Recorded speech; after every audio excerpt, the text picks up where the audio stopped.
And I trust that you are well this glorious day. It is Monday. How was your weekend? Hope your weekend was good. The past few days. Let's see. Last week. Let me see what happened last week. On Tuesday, July 4th, I had to take my wife to visit her sister, and I came back on Wednesday. I think I did a morning report on Wednesday. However, when I got back, air conditioning here at the compound was not functioning. The internal temperature of the house was medium well. We're talking about the interior temperature of a steak. It was medium well. At some point during the evening, it was up north of 90 degrees inside. So that's sort of had my attention the past couple of days.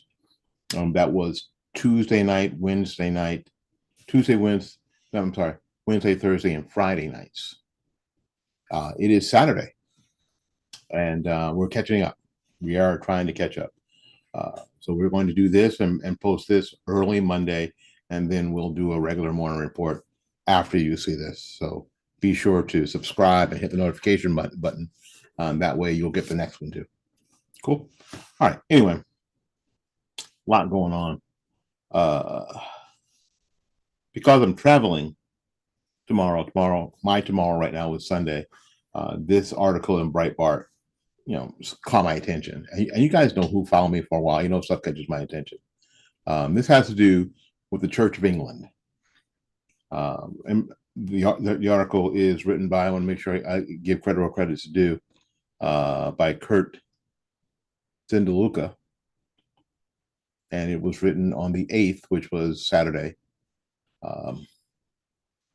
It starts off the woke Church of England's latest assault on the tenets of the Christian religion is apparently the Lord's Prayer, which the Archbishop of York has criticized for being, quote, oppressively patriarchal over its reference to our Father. Okay. During a meeting of the General Synod, Synod, SYNOD, Church of England's governing body, Archbishop of York, Stephen Cottrell, called into question the use of the Lord's Prayer, branding the prayer offered by Christians by Jesus Christ during the Sermon on the Mount problematic. What he said was, I know the word father is problematic for those who have experienced an earthly fathers that have been destructive and abusive, and for all of us who have labored rather too much from an oppressively patriarchal grip on life, Archbishop Cottrell said, according to JB News.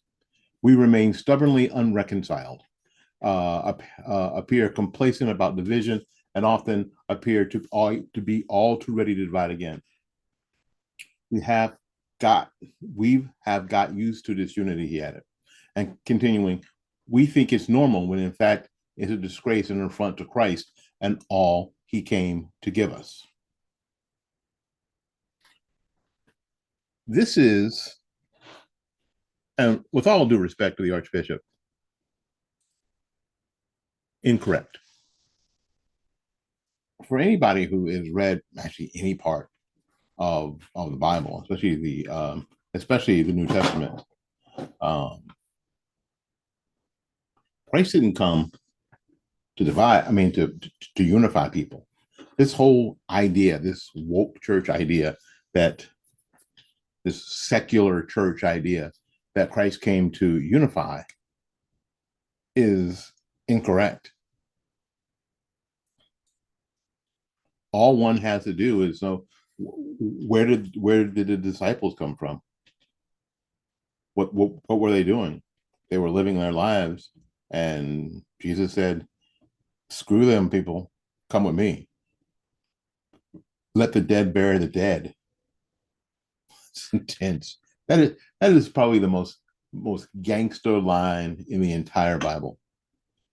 Let the dead bury the dead. He wanted to go back and bury his father. His disciples wanted to go back and bury his father. And Jesus said, let the dead bury the dead. That's some gangster stuff there, boy. Isn't it? That doesn't seem like let's hold hands and sing kumbaya. It just isn't. So division is going to happen. It is. Now, we're living in, and this sort of transcends even this discussion. We're living in a world right now that is so soft that any division, anything that doesn't go along with the get along with the go along is considered hate and divisive when we just disagree. There's only you and me, and we just disagree. That's all. That's it. I know that this person, the Archbishop of York, um, Stephen Cottrell has studied, has been in religious study all his life, and I know that I'm just some guy that goes to a small American church, evangelical church. Um, so I guess he's got the documents over me for sure. The best part is that all it requires is the ability to read. That's the best thing. Thanks, Mom. Taught me how to read. Taught My mom didn't teach you how to read, but you can read, so you can read it yourself. This is part of the tearing down of Western civilization. What those communists know is that Western civilization for years has been buoyed by the Christian faith.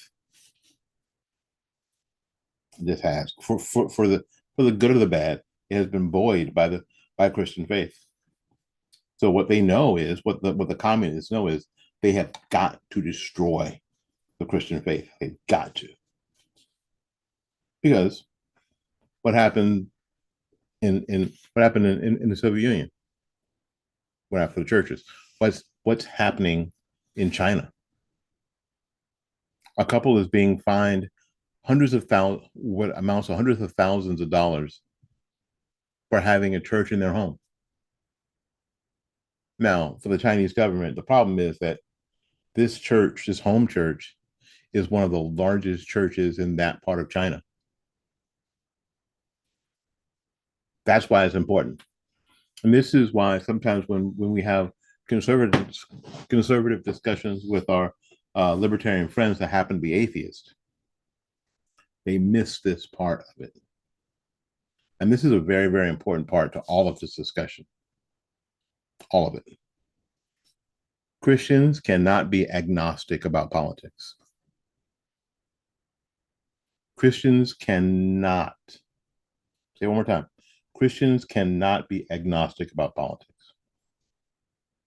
Jesus wasn't agnostic about politics because the political leaders were the church leaders at the time. Call them a bunch of snakes. That hasn't changed. I don't know if that gives me. I don't know if that gives me comfort or makes me sad. That they've been a brood of vipers. Talking to the church leaders, who were the political leaders at the time, who had been placed into political leadership by the Romans, a lot of them. So, comments from Cottrell, the second highest ranking bishop in the church, could admit a broader push to adopt progressive beliefs from the Church of England leadership, which voted to allow priests to offer prayers to God's blessing for same-sex marriages earlier this year. But the Church of England is now doing weddings for gay people.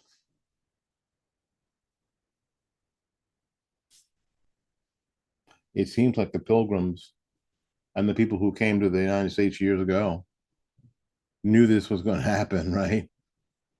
But the Church of England was corrupt. And again, just because we see this issue with the Church of England, it doesn't have anything to do with being a Christian. That doesn't have anything to do with me. I'm just presenting it to you today as a warning and as a sign of all the things that are on the horizon. Some of them are not on the horizon. Some of them are coming at you at light speed.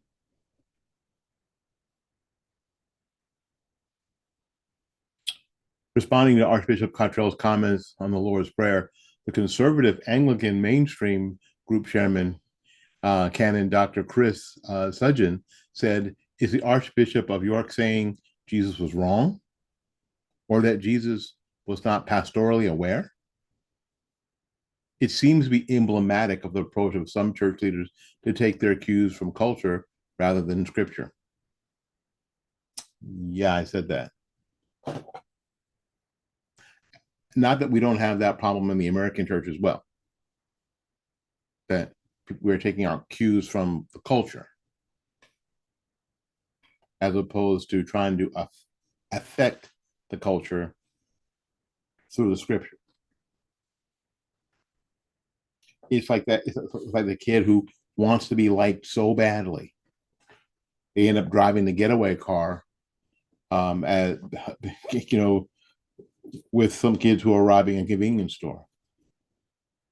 I may end up in jail and end up suffering the same penalties because one of the kids who robbed the convenience store killed the owner, but they wanted to be liked so badly that they drove the getaway car.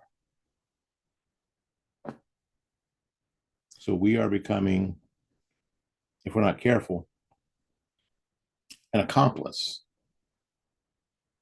of all the danger of the culture, of all the crimes of the culture. The church is now becoming an accomplice if we are not careful. Anglican deacon and Great Britain News presenter Calvin Robinson added, "We call it the Lord's Prayer because it's a prayer the Lord gave us. He taught us to pray it. We call God our Father because that's how He instructed us to address Him."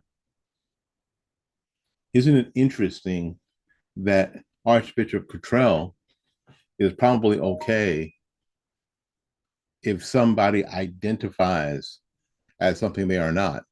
And they said we should use their pronouns because they wanted us to. However, when the Lord, when God says, I'm your father, that somehow we're supposed to disregard that. So when I tweet that England has fallen, it has. There's a tweet from Breitbart News that says an historic Anglican church in the heart of London will, for the first time, put on a drag queen performance featuring former RuPaul Drag Race UK contestants to, quote, celebrate artistry and the ingenuity of every walk of life. When I tell you that England's fallen, England has fallen. Yeah, that's kind of sad news, isn't it? Here's some good news. Again, from Breitbart. Globalist Dutch government collapses. Yay! You know, we don't want governments to collapse because it causes chaos. And so when you have chaos, you have evil in every. I mean, you have the enemy in every evil work. So we really want to avoid chaos if we can. We don't want to celebrate. However, the globalist coalition government in the Netherlands collapsed yesterday. The Dutch Prime Minister Mark Rutte tendering his resignation to King Wilhelm Alexander on Saturday, paving the way for elections to be held by November and the possibility of a populist pro-farmer BBB party to come into power. So the fourth government of Mark Rutte, who's 56, Netherlands' longest-serving prime minister, collapsed on Friday evening as coalition partners seemingly becoming incapable of coming to a compromise on the issue of migration and asylum policy. Well, because they're seeing what's happening in France, right? This marks the third time since coming to power in 2010 that the Rutte government failed to complete a full term in office. The alleged dispute that forced the cabinet to collapse over the calls from Rutte's neoliberal party, neoliberal People's Party for Freedom and Democracy, Lord have mercy, and the Christian Democratic Appeal to cut migration and increase restrictions on family reunification of asylum seekers in the Netherlands, a move that the more pro-mass migration coalition partners, E66 and the Christine Uni parties, could not accept. The shock collapse of the government forced King Wilhelm Alexander to return to cut his vacation short and return. Oh my God, the king had to come back and return to his country on Saturday to accept the resignation of Prime Minister Rutte on broadcasters and the NOS reports. The collapse of the government comes as the asylum applications to the country increased by a third in 2022 to 46,000, and projections expected over 70,000 more to come in this year, the most since the 2015 European migrant crisis under a previous Rutte government. The issue of mass migration has come to the fore of Dutch political politics as the country's infrastructure was stretched so thin that last year's many migrants were forced to sleep outdoors as a result of a lack of accommodation, and has been seen in many other European countries in recent years and the United States. But in order to keep them from people from sleeping outdoors, a couple of governors have decided to put them in private planes and fly them to sanctuary cities like New York or sanctuary states like California, because you said you wanted them. You said you wanted these asylum seekers. So let me help you get them. So they don't have to walk from Texas to New York. How cruel is that they have to walk and ditch and dive and live outdoors, and when we could just make sure they're healthy, feed them, make sure they're full, put them on a private plane, and fly them right to your door, Vice President Harris. Washington, D.C., which is a mess, is a sanctuary city. Can't even save the people who live there, let alone anybody else. Now, you may remember some of the videotape of tractors in the Netherlands, because it seems like, according to the green agenda, the climate change agenda, they're trying to wipe out farming. It makes your brain spin. Where do these people where do they think they're going to get their food if there are no farms? Where do you think food comes from? We often joke about about the little kid who thinks all the food comes from the grocery store. Why, you don't need farms, because you could just go to the grocery store. You could just get the food at the supermarket instead of getting it from the farms. This the only comforting thing in all of this is that, when you're here in this country, you have a tendency to think that only people in your own country can be this stupid. Only people in this country, you think only people here in America can be that dumb. So we are that privileged that we can afford to be that dumb. It's great when we find out that no, people all over are pretty dumb. People all over are pretty dumb. The EU, this is also a tweet from Breitbart London. EU backs Dutch scheme to forcibly shut down thousands of farms, ban farmers from returning to agriculture forever. The EU. So y'all wonder why England wanted to get out of the EU, right? When you're like, no, you can't break up the EU. It's a great idea, blah, blah, blah, blah, blah. I made this back the Dutch scheme to forcibly shut down thousands of farms, ban farmers from returning to agriculture. No farmers, no food. So could food shortages be used to force people to do things that they wouldn't normally do? Could they? Maybe. Is it possible? Are we going to see them? Have we already seen them?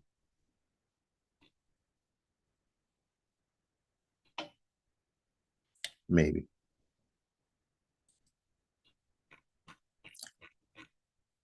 This is an article from NPR. What? NPR. After days of destruction, Macron, who is the French prime minister, blamed our French president, blames the familiar boogeyman, video games. Well, he didn't really, but he did say that here it is. It sometimes here's what his quote was. It sometimes feels like some of them are experiencing on the streets the video games that have intoxicated them. Now the article goes on to say world leaders or every time something violent happens, they're blaming video games. Well, let's make some sense of all this. It may not be the video game itself. It's the ideas that get glorified in these games. It is the decent it is taking someone and desensitizing them to horrific violence. It's something that might not make you violent. I'm not saying if you play Call of Duty that you're going to run around and think that you live in some sort of augmented reality and that you're always playing Call of Duty. I'm not saying that at all. What I'm saying is that if you are desensitized to violence, it won't bother you. It won't bother you to think about it or consider it. But we have constantly been desensitized to horrifically violent things, images. I was a little bit ago, before I came in here to record this, I was scrolling through and I saw a clip of Alien. Remember the movie Alien? Where the alien impales a person, impales them with a big thing, impales them, and it's sticking out from the back, out of their chest. And then it pulls the person up and then rips them in half. And I thought, it's pretty violent. And it's not even the most violent part of the movie. And then I thought, why didn't I puke or why didn't I cry? Why didn't I run out of the theater when I saw that? When I watched it again, why didn't I feel anything? I noticed, but I didn't feel anything. I should have been horrified. I wasn't. Because I'm like a lot of people. I've been desensitized. And so have you. And so have your kids and their friends. Which is why we're seeing more and more violent acts happen. Because violence does not scare us. It does not terrorize us like it should. Wanton violence doesn't terrorize us like it should. Why do we see so many fights? Why do you see people wilding out at the Walmart? It ain't Walmart. It ain't they ain't fighting over everyday low prices. That's not why they're fighting. Because they've been desensitized to violence. And now violence is on the table for them in their brain for every single confrontation. Violence is on the table. And for a lot of us, it isn't. because once we get to that point, walk away and go home is on the table, and we normally pick that one up, but not for everybody because they've been desensitized. Some of it's for video games. Certainly it is. Some of it's from movies. Certainly it is. Some of it's from culture. Um, Even when we learn what an abortion actually is, how a baby is cut up in the pieces in their mom's body and sucked out with a vacuum cleaner. Even after we learn that they take the forceps and squeeze until the doctor feels it break, and a white liquid comes out of the woman's vagina because the doctor has just crushed the child's brain, and that doesn't stop us. That doesn't stop people from defending the process, saying that it's somebody's right to do that because we've been desensitized. Life doesn't mean as much. It just doesn't. Not to these people. So what are we going to do? Going to raise your kids. I didn't, when we were getting video games, I was a video game kid. I still am. Here, can't see it here. Maybe you can. Nope, you can't see it. Can you hear that? I've got a flight yoke system here. My throttle quadrant, a rudder pedals. I'm still a video kid. I'm still a video game guy. 62 years old. I like it. I spent hours in arcades. Hours as a young person.